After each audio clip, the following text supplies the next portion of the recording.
NTT masuk kategori 5 anggota. Jadi struktur anggota kita itu gitu, NTT itu masuk 5 anggota.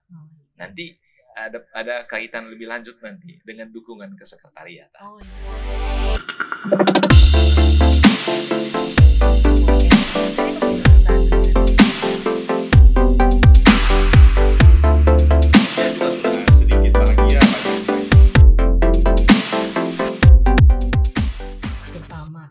Di podcast KPU Provinsi Nusa Tenggara Timur, Beta Pilih, Omong Enak tentang pemilu dan pemilihan. Bersama saya, Sylvia Dapatalu, yang menjadi host pada tayangan kali ini. Kita akan berbicara tentang mengenal lebih dekat tentang lembaga KPU Provinsi Nusa Tenggara Timur. Kata orang, kalau tidak kenal, maka tidak sayang. Nah, untuk membahas tentang tema ini, kami telah menghadirkan seorang narasumber yang sudah sangat berpengalaman dalam bidang kepemiluan. Beliau adalah Ketua KPU Provinsi Nusa Tenggara Timur, Bapak Thomas Dohu. Selamat pagi, Bapak. Selamat pagi untuk semua teman pemilih. Selamat bertemu untuk kita semua. Salam sehat. Salam sehat, Bapak. Ya. Puji Tuhan sehat-sehat ya, Bapak. Amin. Ya. Amin. Iya, penyelenggara memang harus sehat karena dengan begitu akan menciptakan pemilu-pemilu yang sehat ya, Pak. Benar sekali. Ya, Bapak izin saya menyapa Bapak Ketua ataukah Kraeng Tua? Kraeng Tua juga bisa. Itu sebutan orang Manggarai ya. Oh iya. Bisa juga dengan Pak Tom. Oh, Pak Tom. Bisa. Jadi Pak Tom ya, Pak. Siap. Ya, teman pemilih Bapak Ketua ini kebetulan merupakan putra daerah dari Kabupaten Manggarai Barat. Iya. Nah, Bapak, sebelum kita masuk ke tema kita, Omong Enak tentang lembaga KPU Provinsi Nusa Tenggara Timur nih, Bapak. Kebetulan tadi sebelum kita melakukan siaran ini, kita telah melakukan seremoni untuk peresmian podcast kita. Benar. Jadi teman pemilih, ini merupakan tayangan perdana yang kita lakukan di studio podcast KPU Provinsi NTT, Beta Pilih. Benar. Nah, Pak, pertama kali ketika Bapak masuk di sini, apa nih Pak kesan-pesan yang ingin Bapak sampaikan ketika masuk di studio kamu? Pertama sangat membanggakan. Jadi kita bisa membangun tempat untuk kita bisa menyebarluaskan informasi tentang pemilu, tetapi dengan metode podcast. Jadi podcast ini adalah sarana-sarana komunikasi yang digemari oleh milenial saat ini, dan KPU juga mau tidak mau harus ikut terlibat di dalam dan mengambil peran itu. Jadi hari ini terima kasih kami kepada tim sekretariat di bawah pimpinan Bapak Sekretaris dan semua tim yang terkait di dalamnya. Mari kita sama-sama mendukung proses ini, program ini, dan tetap eksis untuk KPU Provinsi Nusa Tenggara Timur ke depan. Iya, harapannya tetap eksis ya Pak ya untuk segala tayangan di podcast ini. Jadi teman pemilih, bagi teman pemilih yang ingin mendapatkan informasi kepemiluan, jangan lupa untuk like, komen, dan subscribe pada kanal YouTube KPU Provinsi Nusa Tenggara Timur. Benar. Iya, baik Pak. Pak, kita ke tema kita. Iya. Nah, sebelum kita masuk lebih jauh nih Pak tentang kelembagaan KPU, mungkin Bapak bisa menceritakan sudah berapa lama Bapak mengabdi di lembaga KPU? Oh iya.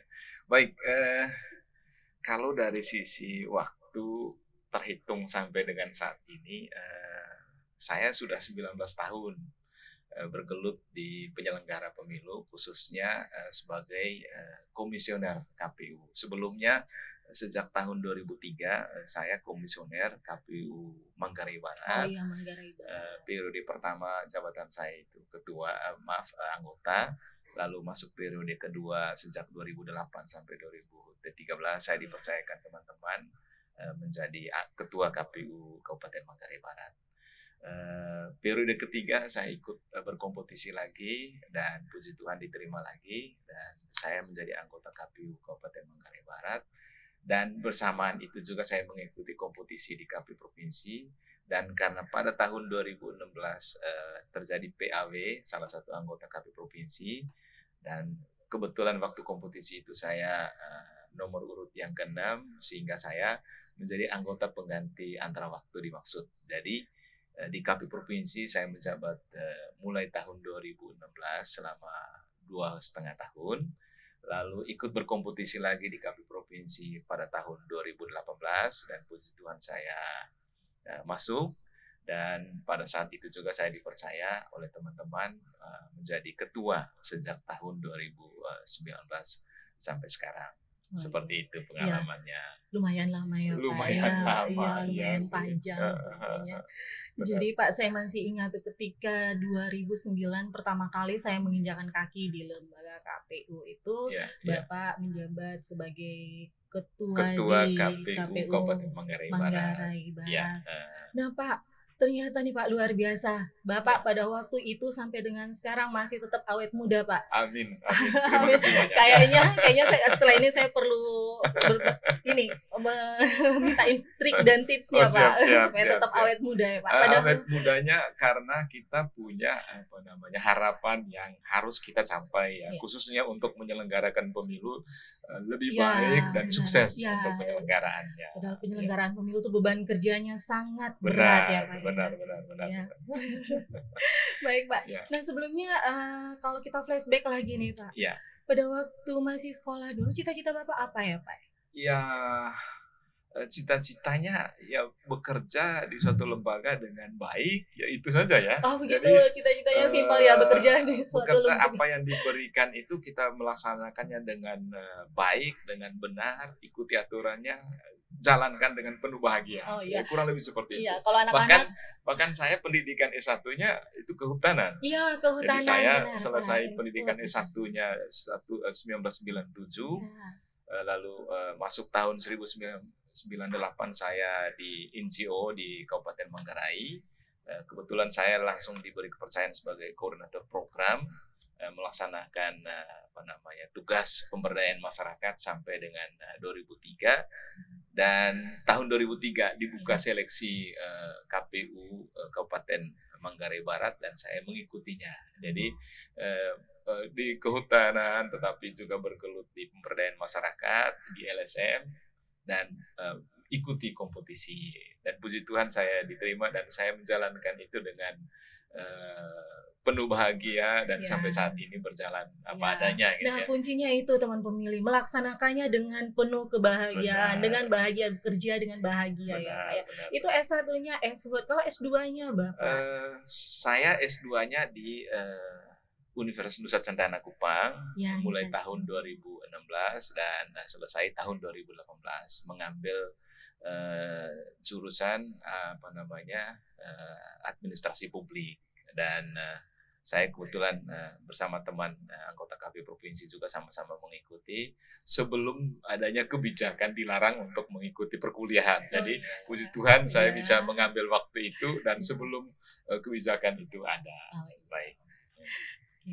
Baik Pak, terkait lembaga penyelenggara pemilu nih Pak. Benar. Selain KPU, sebenarnya apakah ada lembaga lainnya juga yang disebut sebagai lembaga penyelenggara pemilu? Iya, mungkin sebelum saya menjelaskan kelembagaan KPU secara umum 3 lembaga itu, saya juga harus menyampaikan bahwa KPU itu hadir karena amanat konstitusi, terutama di perubahan Undang-Undang Dasar 1945 pasal 22E sudah sangat jelas bahwa pemilu dilaksanakan dengan asas langsung, umum, bebas, rahasia, jujur, dan adil setiap 5 tahun sekali. Dan pemilu diselenggarakan untuk memilih presiden, wakil presiden, anggota DPR, anggota DPD, anggota DPRD provinsi, dan DPRD kabupaten yang diselenggarakan oleh suatu komisi pemilihan umum yang bersifat nasional, tetap, dan mandiri. Nah, penyelenggaranya itu di breakdown lagi dalam undang-undang kita nomor 7 tahun 2017, terdiri dari 3, yaitu KPU sebagai penyelenggaranya, lalu Bawaslu Badan Pengawas Pemilu sebagai pengawasnya, lalu Dewan Kehormatan Penyelenggara Pemilu sebagai penegak kode etik Oh, penyelenggaraan pemilu. Jadi iya, 3 lembaga tetapi satu kesatuan fungsi iya, menyelenggarakan pemilu. iya. Jadi pemisahannya di perannya, ada yang menyelenggarakan, ada yang mengawasi, dan ada yang menegakkan kode etik, martabat dan kewibawaan kelembagaan secara etis gitu, Iya. etik begitu. Nah, Jadi untuk KPU ini sebutannya Komisi Pemilihan Umum KPU, ya, bukan KPUD. bukan. Jadi secara kelembagaan dimaksud tadi untuk KPU. Jadi KPU itu terdiri dari KPU, KPU provinsi, KPU kabupaten, PPK di kecamatan, PPS di desa atau kelurahan, dan TPS nanti di KPPS nanti di TPS. Jadi dia bersifat kelembagaannya itu adalah non struktural kalau ditinjau dari kedudukan kelembagaan yang ada di undang-undang kita. KPU itu adalah lembaga non struktural terlepas dari 3 lembaga utama, eksekutif, legislatif, dan yudikatif, dan dia bersifat hierarkis. Hierarkis tadi mulai dari KPU, KPU provinsi, KPU kabupaten, PPK, PPS, dan KPPS. Ada juga yang di luar negeri ya Pak ya? Di luar negeri juga Ya, ada.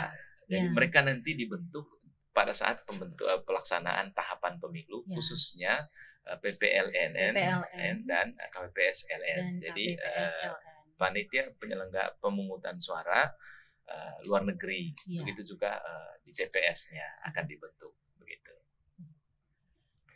Nah, Pak tadi sempat disinggung Ya. bahwa KPU sebagai lembaga penyelenggara pemilu ini bersifat nasional, Benar. tetap dan mandiri. Selain tadi hierarkis dan juga dia merupakan lembaga yang non struktural untuk Benar. KPU-nya. Nah, Pak, tertarik bagi saya tentang mandiri ini, Benar, Pak. benar. Mandiri. Kalau kita lihat dalam penyusunan anggaran, khususnya anggaran pemilihan APBD dan juga dalam membuat peraturan. Ini kan KPU harus membahasnya bersama dengan DPR dan juga pemerintah setempat, pemerintah daerah. Benar, benar. Nah, ini kalau kita lihat kemandiriannya di mana, Pak? Ya, kalau mengacu kepada penjelasan Mahkamah Konstitusi ketika terjadi judicial review terhadap undang-undang, khususnya kewenangan atau sifat penyelenggara tadi yang disebut mandiri, ada 3 penjelasan dimaksud. Itu yang pertama, dia mandiri secara institusional, yang kedua mandiri secara fungsional, dan yang ketiga mandiri secara personal. Institusional dimaksud itu sebagaimana penjelasan saya tadi, KPU itu bukan bagian dari 3 penyelenggara utama negara atau kelembagaan negara utama, eksekutif, legislatif, dan yudikatif. Dia itu berdiri sendiri. Nah, mekanisme pembentukan KPU RI itu dibentuk oleh presiden. Tim seleksinya, khususnya rekrutmennya, ya. Jadi rekrutmennya dibentuk, tim seleksinya dibentuk oleh presiden. Dia akan melakukan seleksi untuk mendapatkan 2 kali kuota yang dibutuhkan. Misalnya untuk KPU RI itu adalah 7, maka tim seleksi akan merekrut sampai 14 orang. Tentunya dengan indikator seleksinya masing-masing. Lalu dipilih oleh DPR. Nah, lalu disahkan atau dilantik oleh presiden. Jadi ada beberapa lembaga yang membentuk KPU. Nah, turunannya yaitu KPU provinsi dan KPU kabupaten itu diseleksi oleh tim seleksi yang dibentuk oleh KPU untuk KPU provinsi dan KPU kabupaten, lalu dilakukan pemilihan oleh KPU RI, lalu disahkan dan dilantik oleh KPU RI. Sedangkan PPK, PPS, dan KPPS diseleksi secara terbuka oleh KPU kabupaten, rekrutmennya secara terbuka tetapi sifatnya ad hoc. Tidak seperti KPU yang tetap. Jadi sifat KPU juga adalah tetap. Tetap itu menjabat setiap 5 tahun. Dan dia berakhir 5 tahun. Tetapi dalam undang-undang juga tidak serta-merta eksekutif atau pemerintah memberhentikan KPU karena ada syarat-syarat pemberhentiannya. Sudah diatur dengan jelas dalam undang-undang. Begitu juga KPU provinsi dan KPU kabupaten. Nah, mandiri dimaksud tadi yang ditanya berkaitan dengan misalnya penyusunan anggaran. Itu mandiri pertama secara institusional. Mandiri kedua secara fungsional, dia melaksanakan fungsi-fungsinya sesuai dengan amanat aturan. Dia memiliki batasan fungsi, wewenang, dan kewajiban. Tetapi dengan kelembagaan lain dilakukan koordinasi. Misalnya dalam penyusunan anggaran. Dilakukan koordinasi dengan pemerintah karena yang memiliki standar kebutuhan, standar jumlah, standar harga itu ada dalam kebijakan-kebijakan pemerintah. Itulah yang disebut koordinasi. Tetapi diputuskan dalam mekanisme rapat pleno KPU.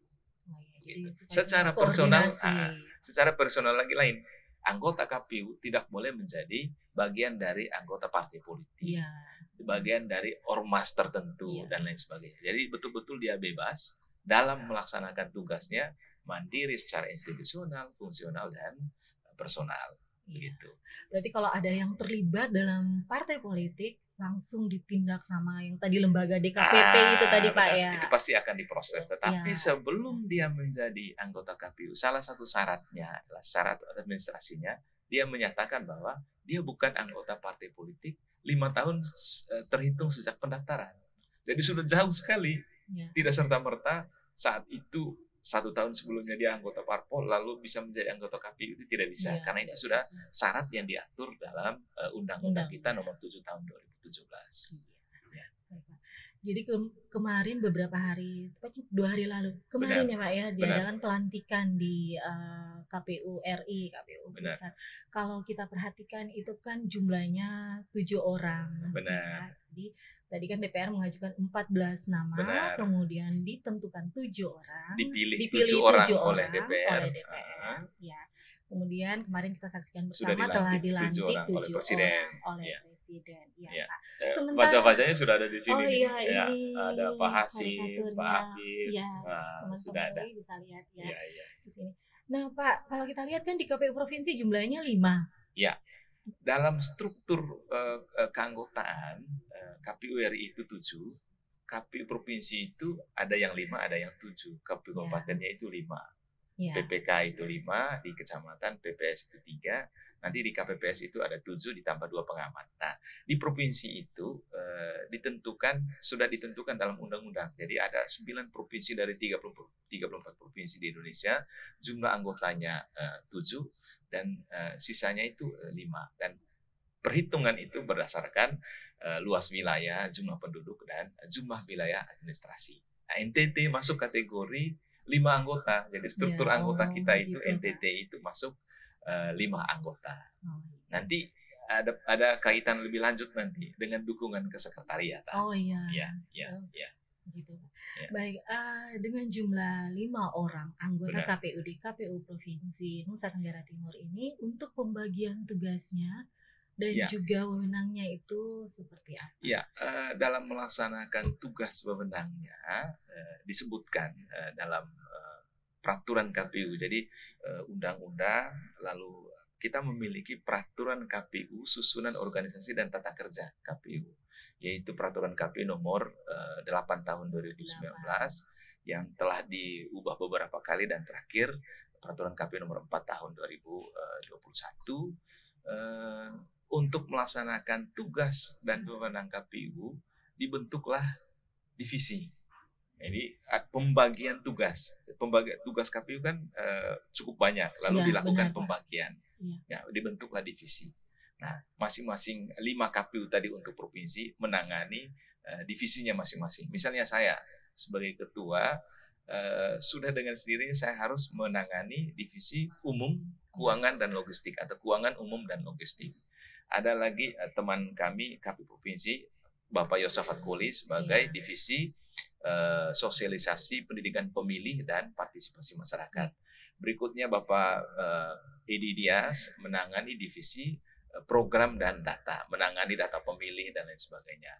Lalu Bapak Lodovic Frederick menangani divisi teknis pemilu. Lalu terakhir Bapak Jeffrey menangani divisi hukum. Jadi 5 divisi ini untuk melaksanakan fungsi dan wewenang KPU.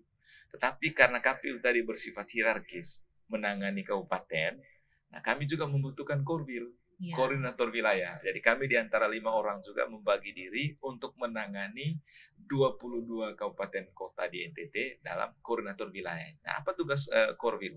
Tugas Korwil adalah mengendalikan, memantau, melakukan supervisi, memonitoring pelaksanaan tugas KPU kabupaten, tetapi semuanya dilaporkan dalam rapat pleno KPU. Oh, iya, Begitu. Pak.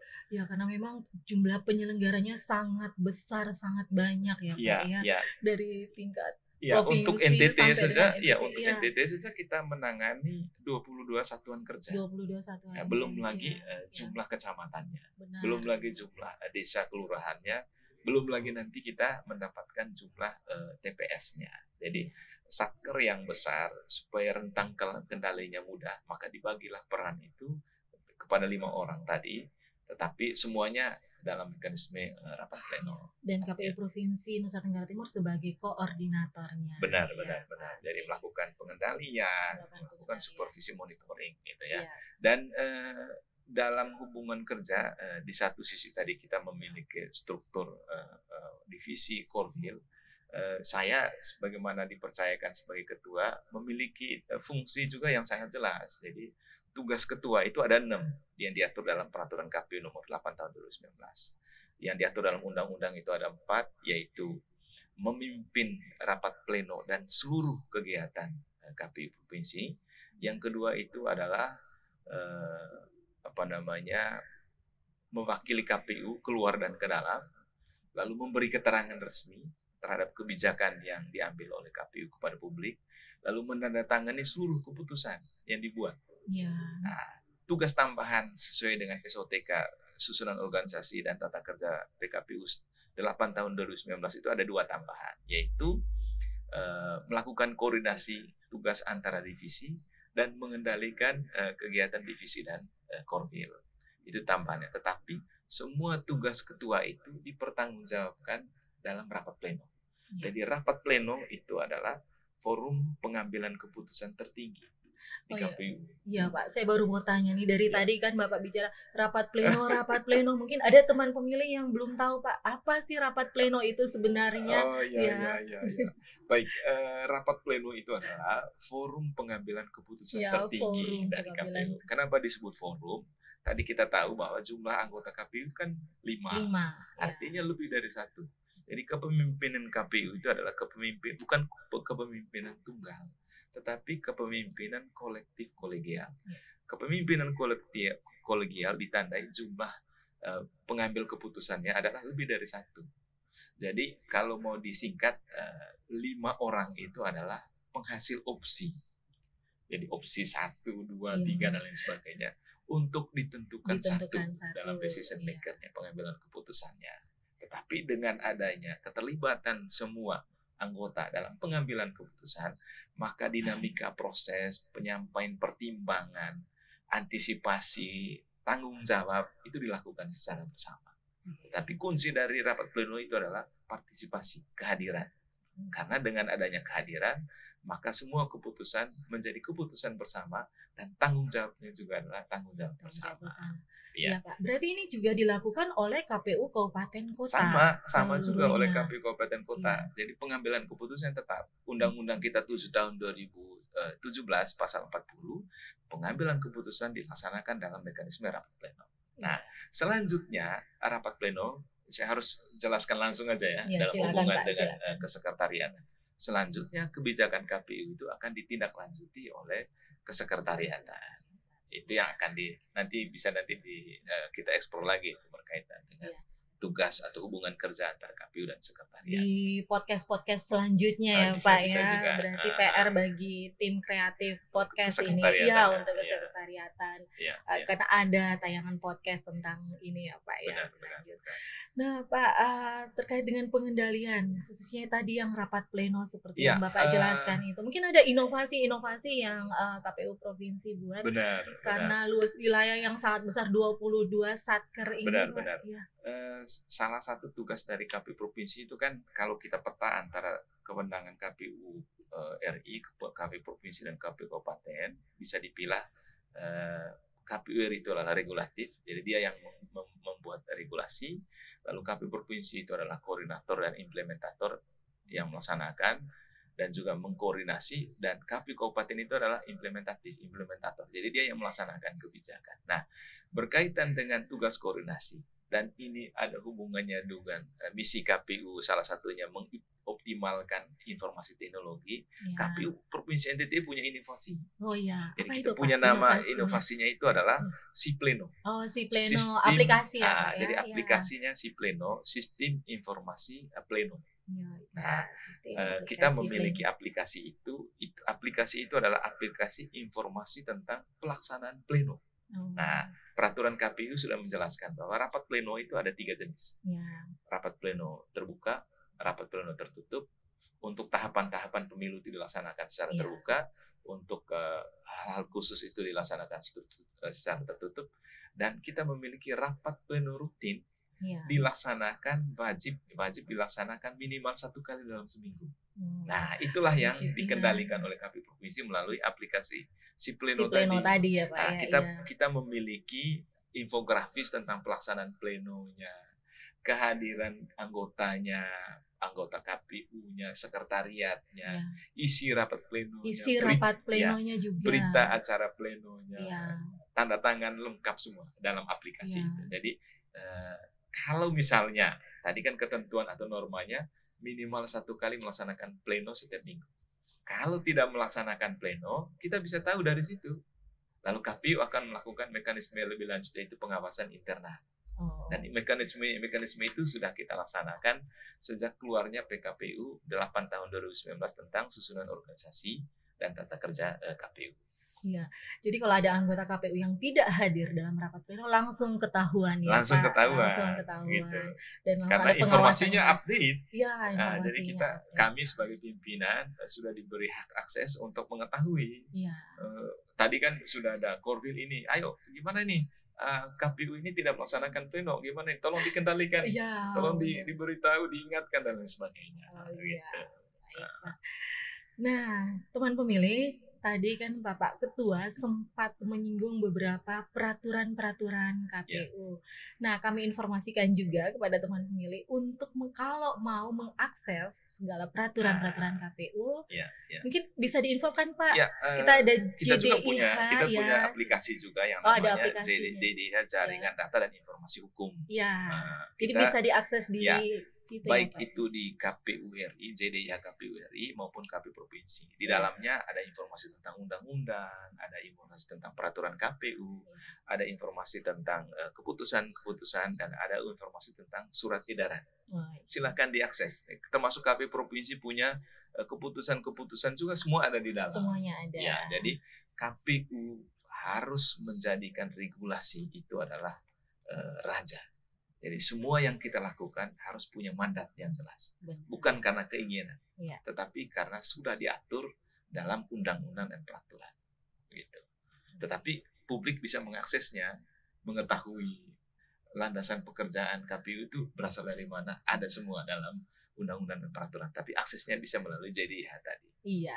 Silahkan teman pemilih untuk mengakses JDIH KPU Benar. Provinsi dan juga bisa melalui JDIH KPU RI. Benar. Ya.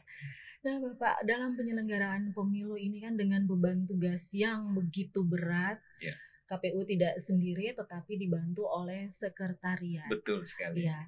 Bentuk dukungan yang diberikan oleh sekretariat itu seperti apa dan pola kerjanya bagaimana? Ya, KPU sebagaimana disampaikan oleh Ibu Selvi bahwa dia tidak bisa bekerja sendiri. Kami hanya 5 orang. Ya. Jadi kewenangan kami juga terbatas, pengambil kebijakan. Tetapi yang mengeksekusi ini adalah sekretariat. Nah, dalam undang-undang sudah sangat jelas menyebutkan sekretaris mendukung secara teknis dan administratif penyelenggaraan tugas KPU. Sekretariat mendukung rapat pleno pimpinan. Nah, ini sudah sangat jelas. Dan mekanisme itu secara implementasi, misalnya gini, yang saya sudah jelas dari dalam rapat pleno rutin. KPU menghasilkan poin-poin kebijakan untuk ditindaklanjuti oleh sekretariat. Nah, sekretariat berdasarkan poin berita acara KPU menindaklanjutinya dan melaporkan kembali. Jadi tidak hanya menindaklanjutinya, tetapi melaporkannya kembali dalam rapat pleno berikutnya. Yang kita lakukan hari ini sebagaimana podcast ini Iya, atau kegiatan ini iya. bagian dari tindak lanjut rapat pleno yang telah ditindaklanjuti oleh sekretariat. Wah, Jadi luar biasa. KPU tidak boleh menempatkan sekretariat itu adalah subordinasi, bagian di bawahnya, tidak. Dia itu selevel supporting system yang sejajar untuk menyelenggarakan tugas-tugas kepemiluan, mendukung proses dan hasil penyelenggaraan pemilu itu sendiri. KPU tidak bisa bekerja sendiri dan tidak bisa menghasilkan sendiri. Dia harus didukung oleh sekretariat melalui jajaran sekretariat yang ada. Oh, Gitu. iya. Berarti baik tidaknya lembaga penyelenggara pemilu itu ditentukan oleh banyak aspek. Salah Benar. satunya mungkin regulasi yang tadi sempat Bapak Regulasi, ya, benar. dan juga kapasitas para penyelenggaranya Benar, ya, Pak ya. benar. Ya, Dan memang itu sudah sangat jelas juga. KPU periode ini kan sudah memiliki visi misi. Jadi visi kita kan untuk membawa kita ke depan itu seperti apa dan bisa mengantisipasi. Visi misi KPU sekarang ini kan menjadi penyelenggara pemilu serentak yang mandiri, profesional dan berintegritas. Dan di dalamnya misinya ada 6, salah satunya adalah meningkatkan kompetisi penyelenggara pemilu. Nah, dengan adanya informasi, pendidikan, pelatihan, dan lain sebagainya, itu usaha-usaha untuk meningkatkan kompetisi menyelenggarakan pemilu nanti. Gitu. Pemilu serentak nih Pak. Ya. Jadi di tahun 2024 nanti Benar. KPU akan melaksanakan pemilu dan Betul, pemilihan serentak. Ya. Ya, pemilu akan dilaksanakan pada tanggal 14 Februari tahun 2024 dan pemilihan dilaksanakan tanggal 27 November ya, 2024. Ya. Kalau dilihat Pak itu kenanya di hari Rabu ya Pak Ya. ya. Kenapa nih Pak sampai hari Rabu? Ya. Tanggung sekali itu. Atau orang Kupang bilang TGP lah ini.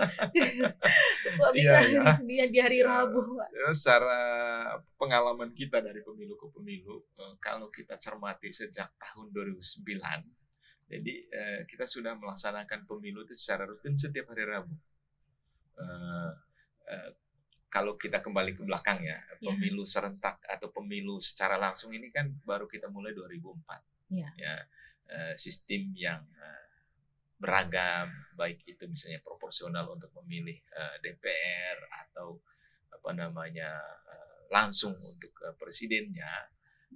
Pelaksanaannya sejak tahun 2009 sudah mulai hari Rabu. Kenapa dia hari Rabu? Ya. Kalau kita lihat, kalau dia dilaksanakan hari Senin, pasti banyak orang masih berlibur dan berlibur sendiri.